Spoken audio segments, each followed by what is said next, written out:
The morning sun cast long shadows across the rocky terrain of Colony 7 as Sergeant Kim Dae-hyun made his routine patrol along the eastern ridge. The air was crisp and thin at this altitude, and his breath formed small clouds in the cold atmosphere. Of this distant world, beside him his German shepherd Bong moved with the practiced alertness of a military working dog who had seen too many battles in his 3 years of service. Dae-hyun checked his watch. 2 hours into the patrol and everything seemed normal. The colony below them buzzed with its usual morning activity as families prepared for another day of life on the frontier.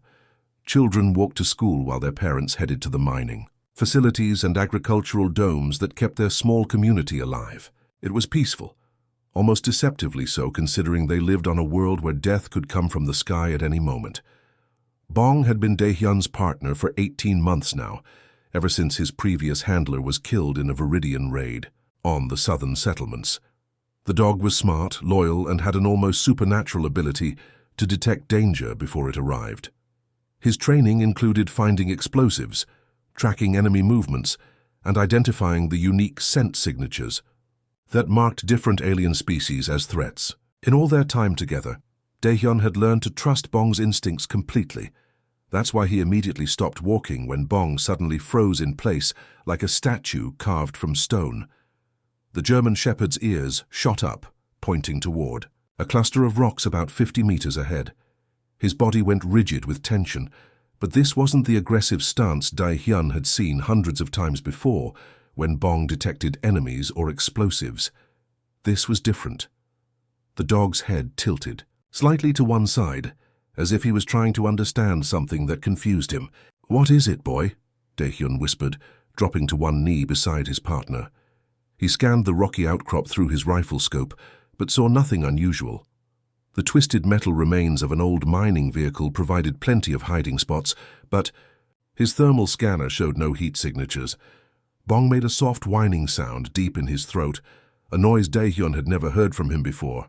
It wasn't the sharp bark that meant danger was coming, or the low growl that warned of hidden enemies. This sound was almost concerned. The dog pawed gently at Dae-hyun's leg, then looked back toward the rocks, with what could only be described as urgency. "Okay, let's check it out," Dae-hyun said, following his partner's lead. Bong moved carefully down the steep embankment, picking his way between loose stones and patches of alien vegetation. Dae-hyun stayed close behind, weapon ready, but safety still engaged. His dog had never led him into danger before, and something about the animal's behavior suggested this wasn't a typical threat situation. Hidden beneath a tangle of twisted metal debris from what looked like an old transport vehicle, Dae-hyun saw something that made his blood run cold. A Viridian soldier lay motionless among the wreckage, green blood spreading slowly across the rocky ground around multiple wounds that looked serious enough to be fatal. The alien was unlike anything in the training videos.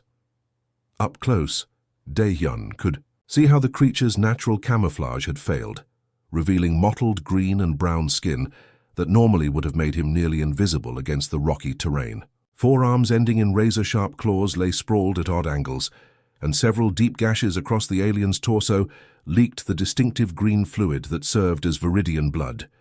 Every instinct screamed at Dae-hyun to raise his rifle and finish what someone else had started. These creatures had killed thousands of human colonists across a dozen worlds. They showed no mercy, took no prisoners, and seemed to exist only to destroy everything humanity tried to build among the stars. But as he lifted his weapon, something extraordinary happened. Bong stepped directly between the rifle barrel and the wounded alien, positioning his body as a shield. The dog's tail wagged uncertainly, and he looked back at Dae-hyun with an expression that seemed to say, "Wait, this one is different." 20 minutes after Dae-hyun's urgent radio call, the sound of approaching footsteps echoed across the rocky terrain. Park Ji-won climbed down the embankment with her medical kit slung over her shoulder, moving carefully to avoid loose stones that could send her tumbling into the ravine below. As the colony's chief medic, she had responded to hundreds of emergency calls over the past 3 years, but none quite like this one. "Where is it?"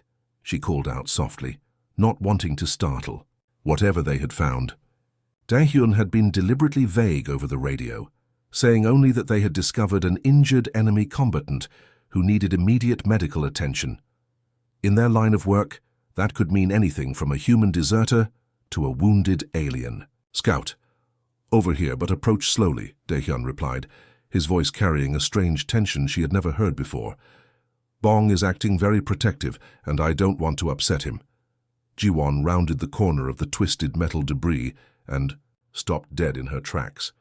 In all her years of treating casualties from alien attacks, she had never been this close to a living Viridian.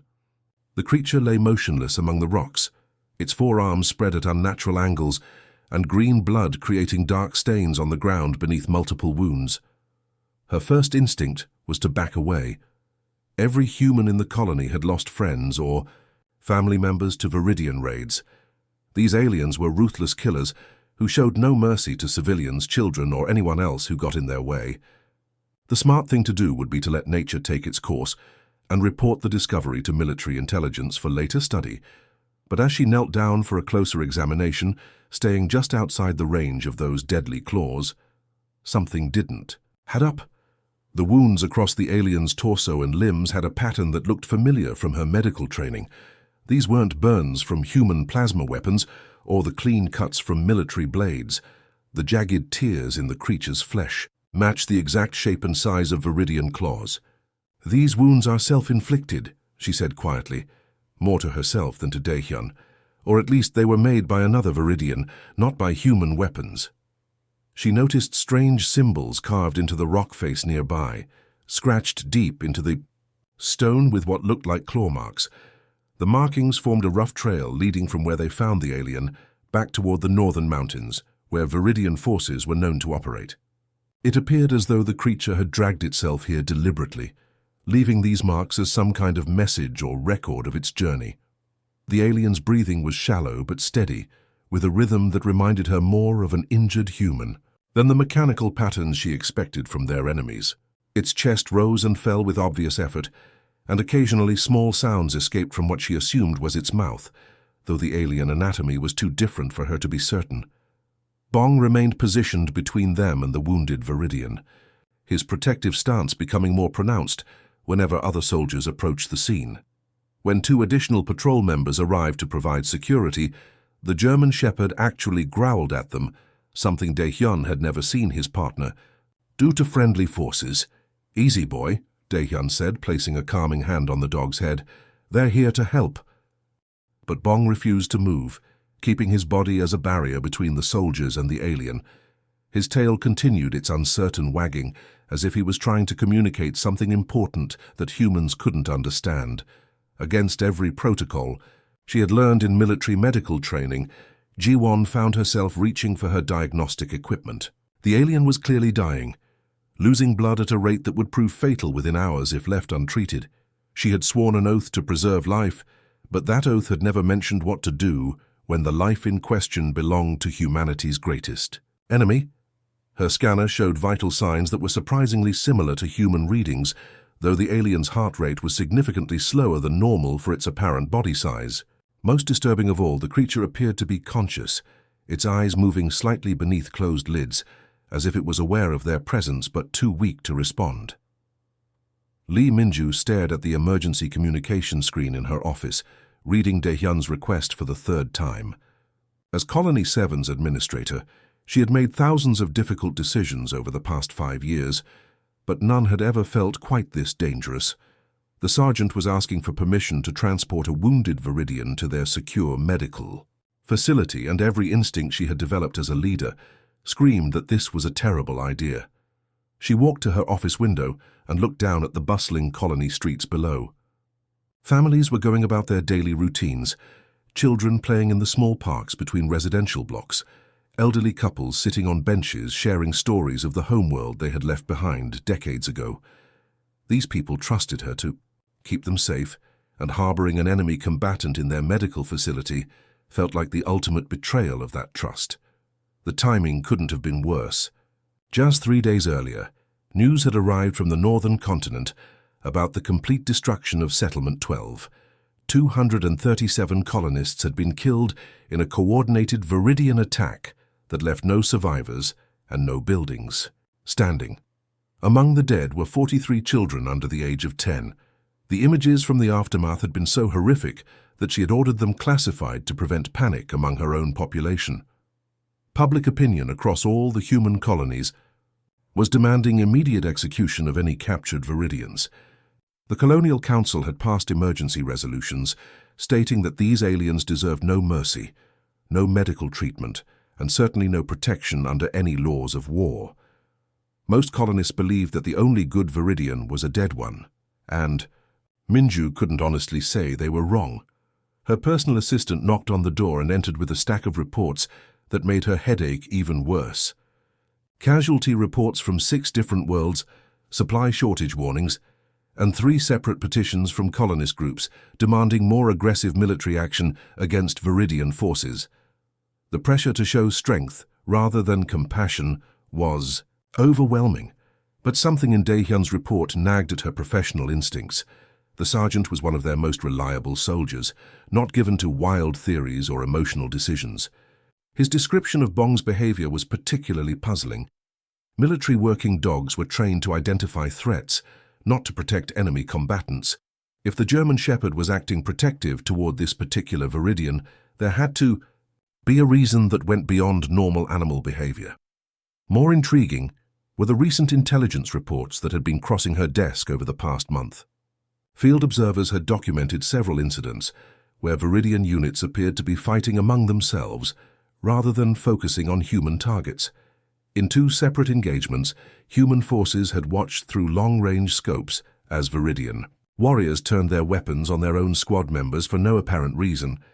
Military intelligence had initially dismissed these reports as territorial disputes or command structure breakdowns, but the pattern was becoming too consistent to ignore.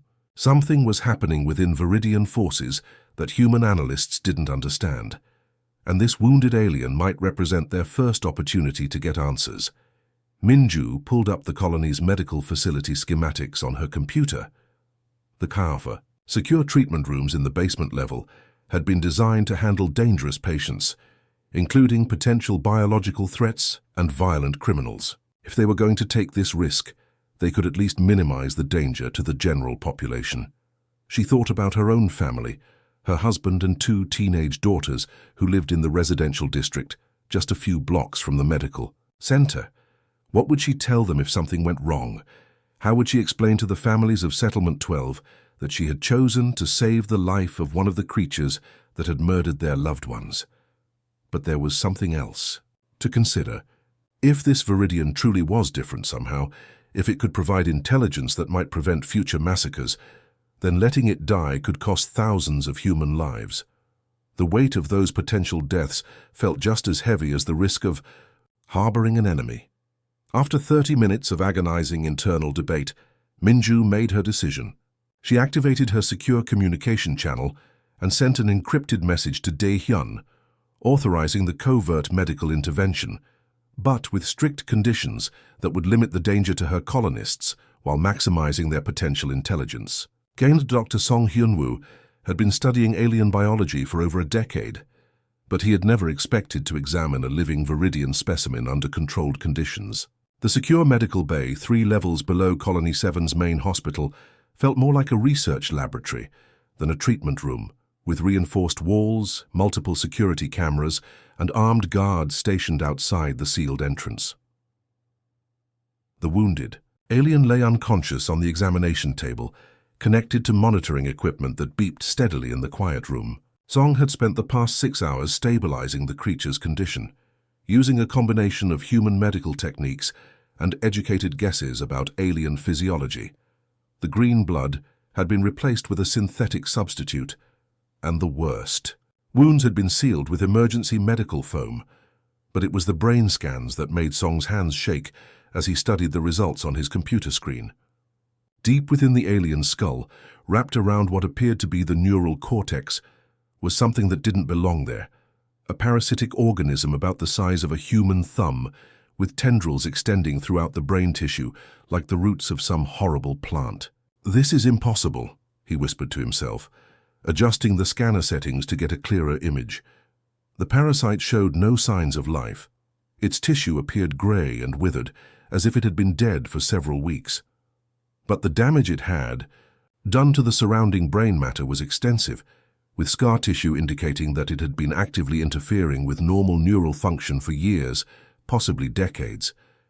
A soft sound from the examination table made him look up.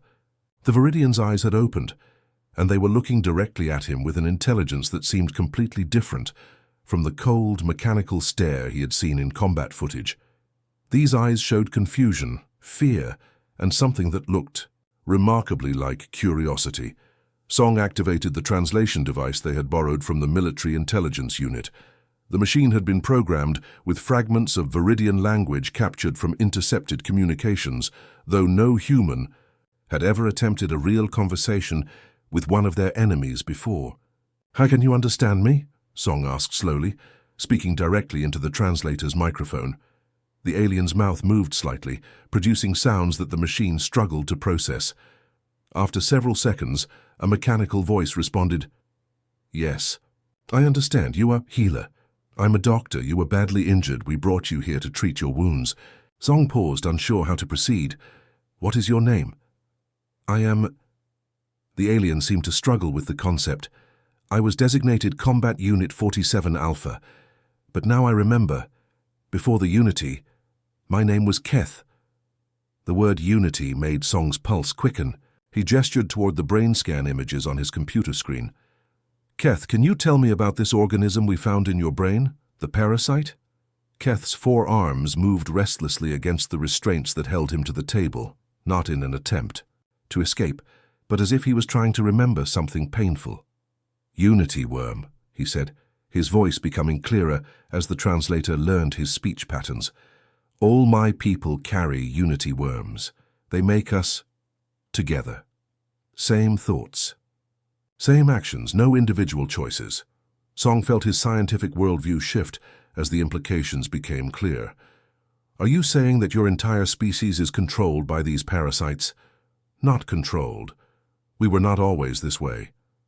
Keth's voice carried a deep sadness that transcended species barriers. "Long ago my people were individuals like humans. We had families, personal dreams, different opinions. Then the Unity worms came from space, infected our ancestors, made us into collective consciousness." Washington, November 8, 2024, the Federal Reserve raised the benchmark interest rate by 0.25%, marking its 4th increase this year to combat high inflation. The Fed chair stated this measure aims to control rising prices and support economic stability. The alien's breathing became more labored as he continued. "My worm died 3 weeks ago during battle with human forces. Explosion damaged my skull, killed the parasite. Since then, memories return. Terrible memories of things I did while under Unity control. Villages burned, children killed. Not my choices, but my actions." Song looked toward the corner of the room where Bong lay quietly beside Daehyun's chair. The German shepherd had insisted on staying near Keth throughout the medical procedures, showing none of the aggression that military dogs typically displayed toward enemy combatants. Instead, the animal seemed almost protective, as if he could sense the fundamental change that had occurred within the alien. "Your dog knows difference," Keth observed, following Song's gaze. "Animals sense Unity worms through chemical signals. Your Bong recognizes that I am now individual, not part of collective threat." The revelation hit Song like a physical blow. Everything humans believed about the Viridian invasion was wrong. They weren't fighting a naturally aggressive species bent on conquest. They were fighting the victims of an ancient parasitic infection that had stolen an entire civilization's free will. "How many of your people know the truth?" Song asked. "Few. Maybe 1 in 1,000 develops resistance to Unity worm control. We try to find each other, help each other, but discovery means death. Collective sees individual thought as disease that must be eliminated." Keth's eyes closed briefly, then opened again with what looked like desperate hope. "Is possible your people can help us? Can Unity worms be removed safely? Can my species be free again?" Captain Han Seojin entered the secure interrogation room with his mind already made up. After 15 years of military service and countless battles against Viridian forces, he had seen enough alien cruelty to last several lifetimes. The creature strapped to the examination table might claim to be different, but Seo-jun had heard desperate lies from enemies before. His job was to extract useful intelligence, not to believe sob stories about parasitic control. "Let's get one. Things straight," he said, pulling up a chair across from Keth and activating his recording equipment. "I don't care about your excuses or your tragic backstory. I need tactical information that will keep human colonists alive. If you cooperate, you'll continue receiving medical treatment. If you don't, we'll let nature take its course with your injuries." Keth's 4 eyes focused on Seo-jun with an intensity that made the captain slightly uncomfortable. Most captured enemies either showed defiance or fear, but this alien's expression seemed to contain something else entirely. Regret, maybe, or a kind of desperate urgency that didn't fit the typical patterns of interrogation. "I understand your hatred," Keth replied through the translation device. "I have killed many humans while under Unity control. I remember their faces now, remember their screams. I cannot undo those actions, but perhaps I can prevent future deaths." Seo-jun leaned back in his chair, unmoved by the apparent remorse. "Prove it. Tell me something useful about your military operations." For the next 3 hours, Keth provided detailed information about Viridian assault patterns, weapon capabilities, and strategic objectives that went far beyond anything human intelligence had been able to gather. He described the layout of forward, operating bases, the timing of supply convoys, and the communication frequencies used by different combat units. Most importantly, he warned about a massive assault planned for the following week against 3 human settlements on the southern continent. The attack would involve over 2,000 Viridian warriors, using a coordinated strategy that would overwhelm the human defenses within hours. Seo-jun remained skeptical until the first pieces of intelligence proved accurate. A Viridian supply convoy appeared exactly where and when Keth had predicted, allowing human forces to destroy critical ammunition supplies. A forward base was abandoned precisely on schedule, confirming the aliens' knowledge of their operational patterns. Turkey. The predicted massive assault began 3 days early. Human forces were ready. Instead of facing a surprise attack that would have killed thousands of colonists, they had prepared defensive positions and coordinated counterstrikes that turned the battle into a decisive human victory. "How did you know all of this?" Seo-jun asked during their next session, his attitude toward Keth beginning to shift from hostility to cautious curiosity. "Unity worms share all tactical knowledge across collective consciousness," Keth explained. "When my parasite died, I retained access to this information for several weeks before connection faded completely. But there is something more important you must understand about my species and these creatures that control us." Keth's voice took on a tone of urgency that made Seo-jun pay closer attention. "Unity worms are not native to Viridian biology. They came from somewhere else in galaxy, perhaps 800 of your years ago. My people's history speaks of time before Unity, when we were explorers and traders, not warriors." The implications of this revelation made Seo-jun's blood run cold. If the parasites had infected one species, they could potentially infect others. "Are humans susceptible to these Unity worms? I do not know. But I fear the creatures that originally spread the parasites may still exist somewhere among the stars. My people were not their first victims, and we may not be their last." Keth went on to describe a hidden network of Viridian individuals who had developed partial or complete resistance to Unity worm control. These rebels communicated through subtle codes embedded in seemingly normal collective actions. A warrior who deliberately missed a shot during battle, a supply officer who caused minor delays in weapon shipments, a commander who chose less effective tactical approaches when possible. "We call ourselves the Silent Rebellion," Keth said. "We cannot speak openly or meet in groups without immediate execution by collective forces, but we work to minimize damage when possible, to protect civilian populations of all species when we can do so without detection." Seo-jun realized that some of the unexplained tactical errors they had observed in Viridian operations might actually have been acts of sabotage by these hidden rebels. Battles that should have been devastating human defeats had sometimes turned into manageable conflicts because key enemy units had failed to perform at expected levels. How many of these rebels exist? Seojin asked. Perhaps 1 in every 1,000. Viridians develops enough resistance to act independently. Most are killed quickly when collective detects individual behavior, but some survive, and we try to find ways to help each other. The captain looked at Keth with new understanding. Humanity hadn't just been fighting an alien invasion, they had been caught in the middle of a civil war between enslaved minds and the few individuals struggling to break free from parasitic control. The real enemy wasn't the Viridian species at all, but whatever force had introduced the Unity worms in the first place.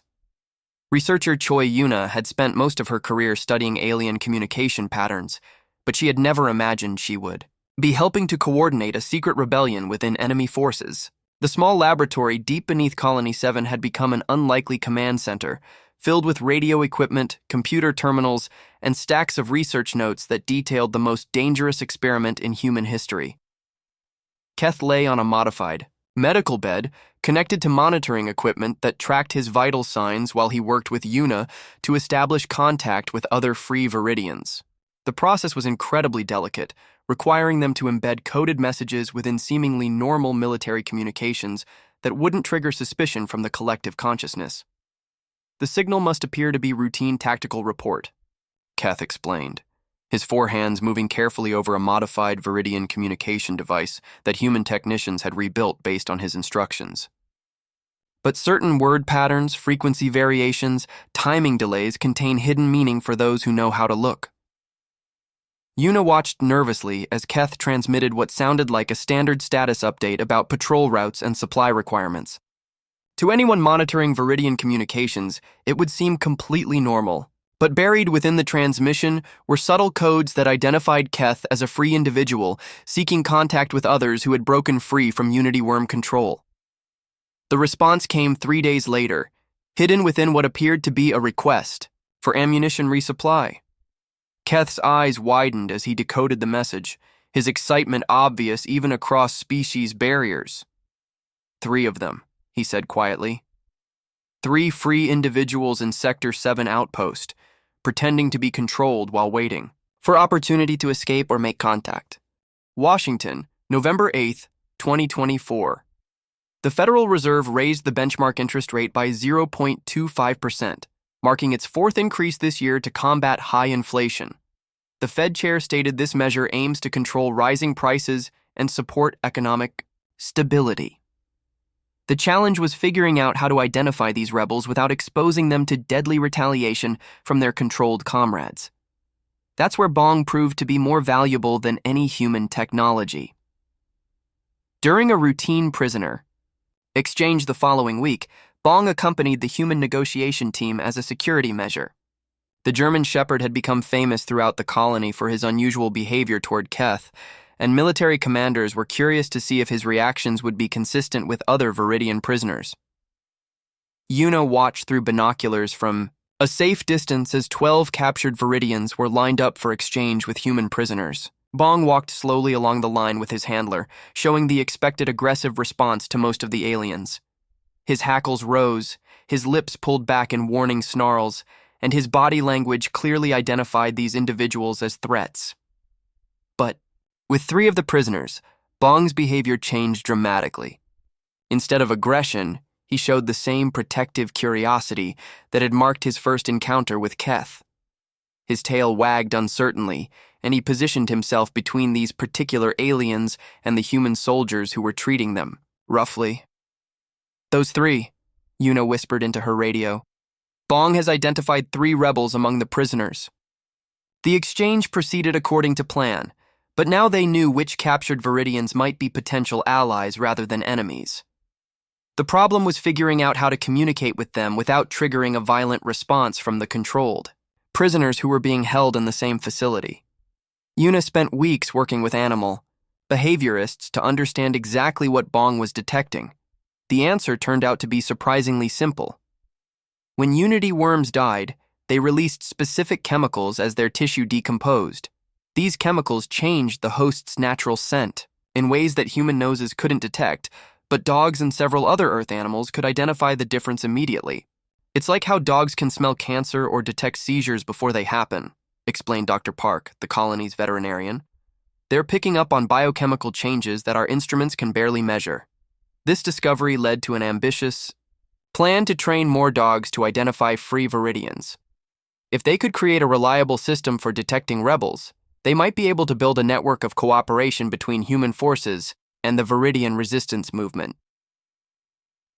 The first successful contact with the 3 identified rebels happened during a carefully orchestrated incident. Human forces staged a fake transport accident that allowed the free Viridians to escape from their controlled escorts without suspicion.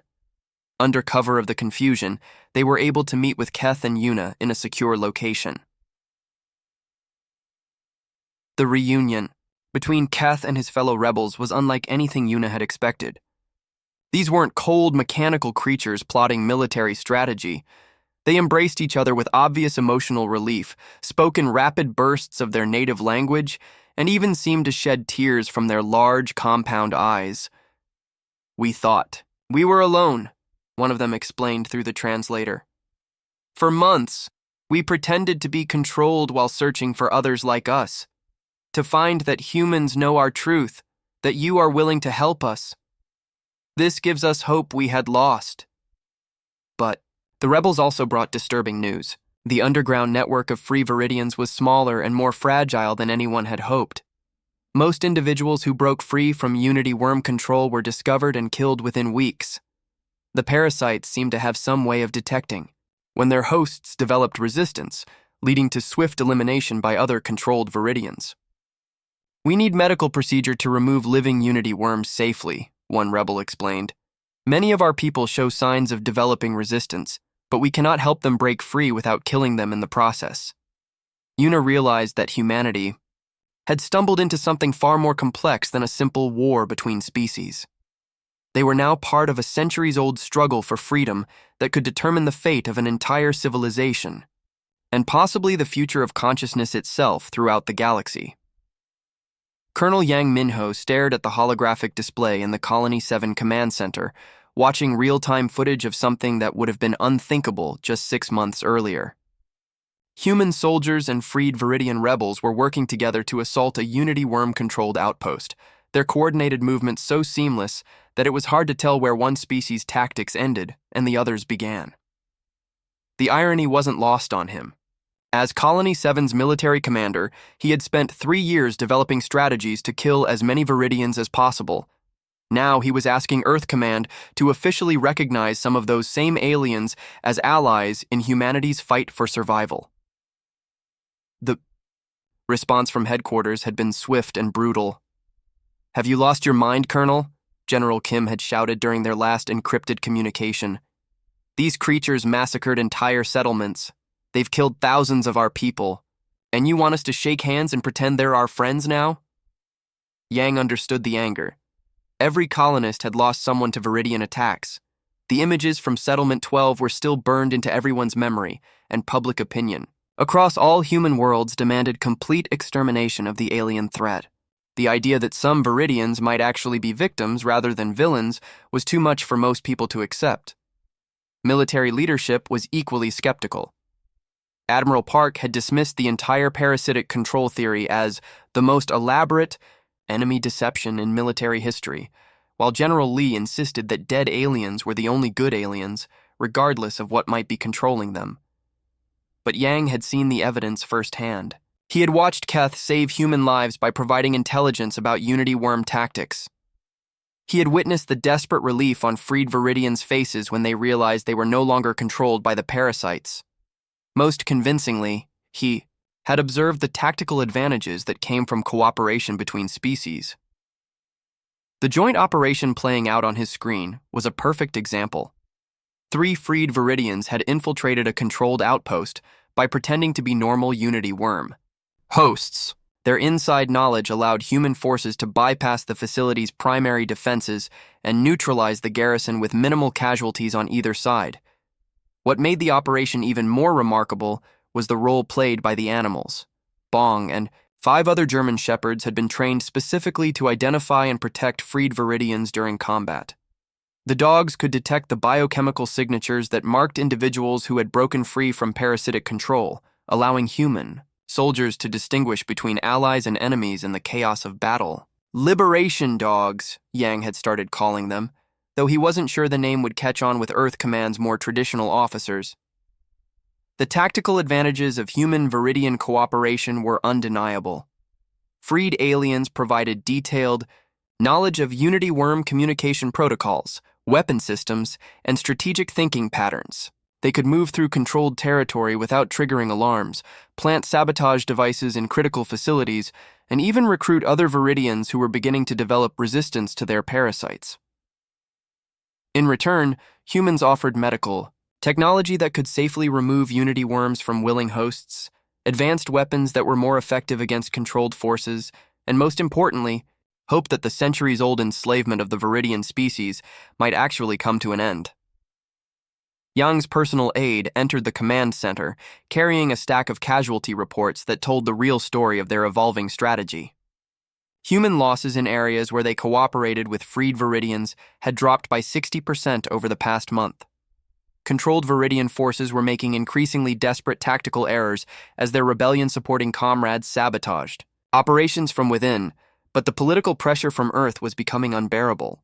Colonist families were demanding to know why their military was coddling aliens instead of destroying them. News media across human space was running stories about collaboration with the enemy and betrayal of human victims. The breaking point came during a live video conference with the Colonial Defense Council. Yang found himself facing 12 angry civilian leaders who represented the families of Viridian attack victims. "Colonel," said Representative Choi, her voice tight with controlled fury, "my daughter was 8 years old when they killed her. She was playing in her school playground when those monsters came out of the sky. And now you're asking me to believe that some of them are actually our friends?" Yang felt the weight of every human life lost to Viridian attacks, but he also thought about the freed aliens who were risking everything to help end the war.